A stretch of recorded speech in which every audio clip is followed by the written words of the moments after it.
আজকে তৈরি করব ঢ্যাঁড়স ভর্তা।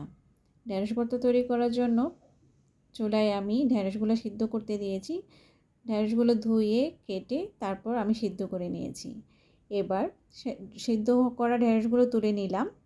এবার এখানে শুকনো মরিচ টেলে নিয়েছি, আর এখানে রসুনের কোয়া আছে 2টা, তারপর পেঁয়াজ কুচি আর ধনেপাতা কুচি।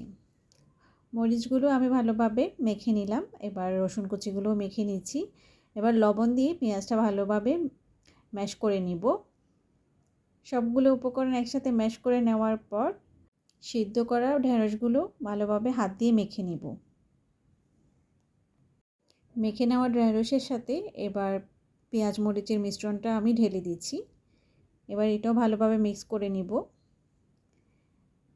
তারপর সরিষার তেল দিয়ে ভালোভাবে মেখে নিলে তৈরি হয়ে যাবে ঢেঁড়স ভর্তা। গরম ভাতের সাথে এই ভর্তা খেতে কিন্তু দুর্দান্ত লাগে।